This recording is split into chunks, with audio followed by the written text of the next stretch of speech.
할렐루야. 이사야 하이라이트 묵상, 오늘은 7장 말씀을 함께 살펴보겠습니다. 6장에서 이제 우시야 왕이 죽고 이사야가 하나님 체험을 통해 소명을 받게 되죠. 그리고 이제 7장은 누굽니까?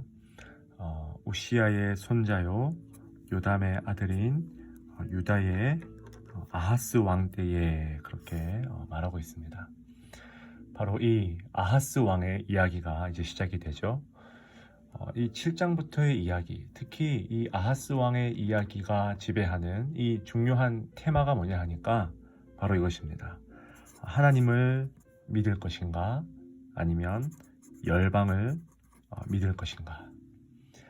오늘 이 단락에도 사실 이 믿음의 테마, 아멘의 테마가 계속 나오고 있다는 것입니다.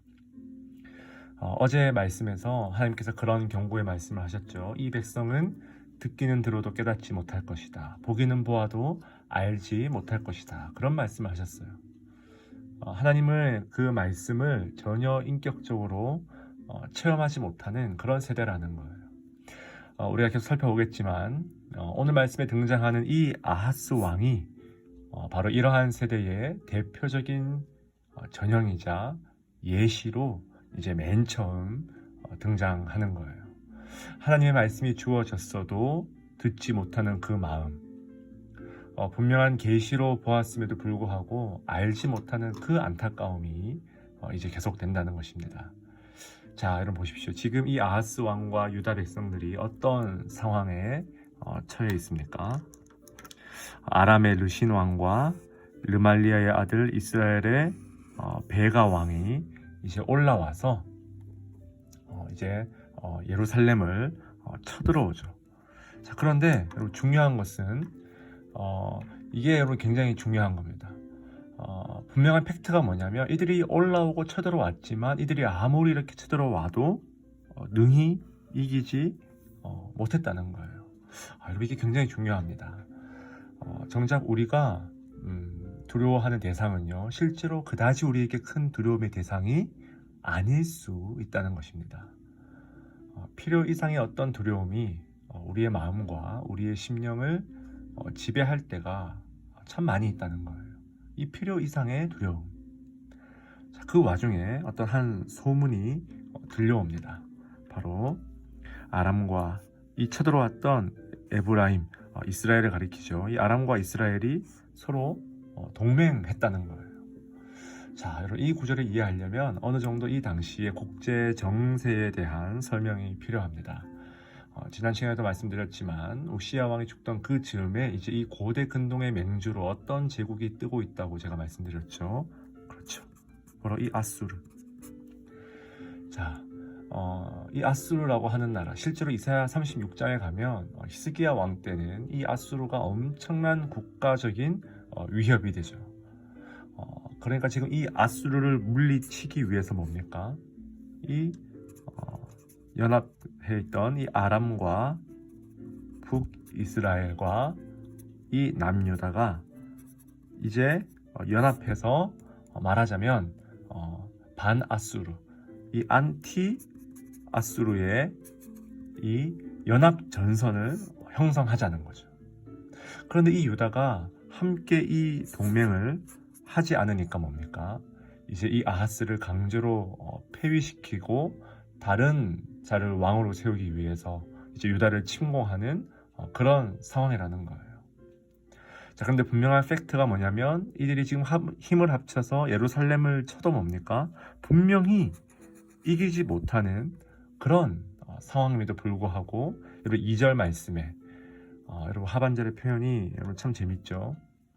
여러분 어떻게 말합니까? 왕의 마음과 그의 백성의 마음이 마치 숲의 바람에 흔들림 같이 흔들렸더라. 여러분 이들이 어떻게 흔들렸다고요? 숲이 바람에 흔들림 같이.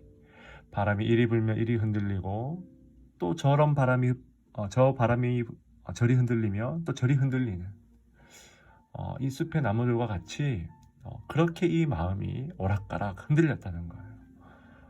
필요 이상의 두려움이죠. 지나친 두려움이죠. 전혀 일어나지 않은 일에 대한 그런 막연한, 분명히 하나님께서 지금 지키시고 보호하셔서 능히 이기지 못하는 상황임에도 불구하고 여러분 언제나 이 생각이 문제죠. 그래서 하나님께서 이사야에게 무엇을 가장 먼저 말씀하십니까? 아하스를 만나서 첫 마디가 바로 이 말씀이죠. 너는 아하스를 만나 그에게 이르기를 너는 삼가며 조용하라. 이 말은요, 정확히 다시 말해서 좀 잠잠해라 그 말입니다.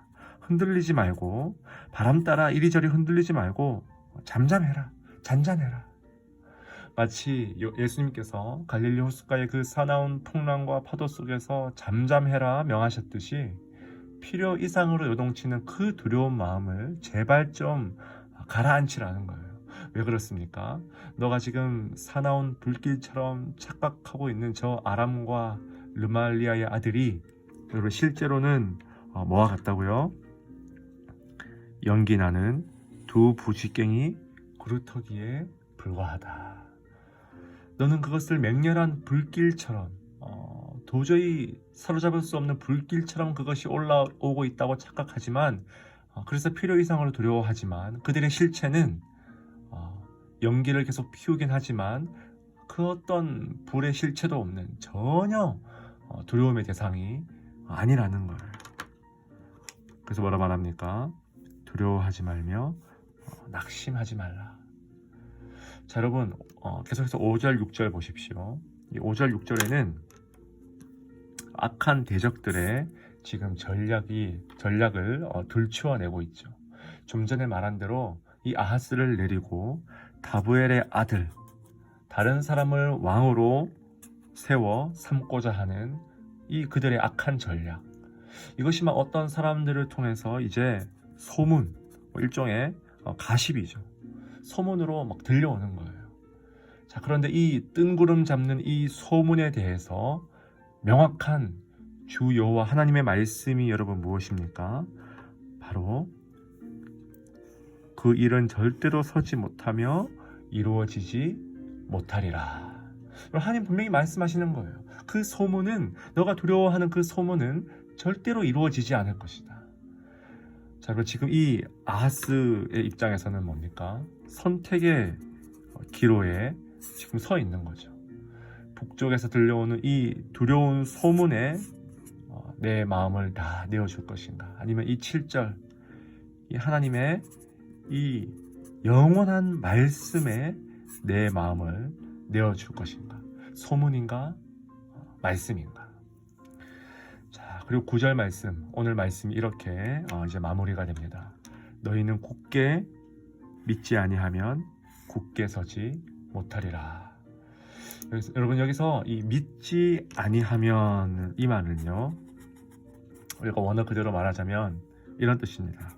너희가 이 말씀에 아멘하지 아니하면, 이미 선포된 이 주 여호와의 말씀에 아멘하지 아니하면 바로 그런 뜻이에요.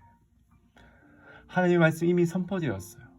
그 일은 절대로 서지 못하며 이루어지지 못하리라. 이 하나님의 말씀을 아멘으로 받지 못하면 그런 뜻이에요. 이 하나님의 말씀을 아멘으로 수납하고 이 말씀에 굳게 서 있지 않으면 너희도 굳게 서지 못하리라. 여러분 참 중요한 말씀이죠. 바로 이 말씀에 아하스 왕은 어떻게 반응했을까요? 아니, 저와 여러분은 어떻게 반응해야 할까요? 여러분, 언제나 이 하나님의 말씀이 먼저이고 언제나 하나님의 말씀이 더 크게 들려야 하며 언제나 하나님의 말씀이 최우선순위가 되어야 할 줄 믿으시기 바랍니다. 그럴 때 뭡니까? 우리가 이 필요 이상의 두려움에 놀라지 않게 돼요. 눌리지 않게 돼요. 요즘 이 코로나로 인해서 우리 모두가 얼마나 여러분 큰 필요 이상의 두려움에 사로잡혀서 우울감과 절망에 빠져 있습니까? 주님 말씀하시는 거예요. 너가 염려하는 그 일 일어나지 않는다. 너가 걱정하는 그 악한 대적들의 전략 이루어지지 않는다. 이 주님의 말씀에 아멘으로 화답하여 오늘 하루도 굳게 서는 저 여러분 될 수 있길 주님의 이름으로 축원드립니다.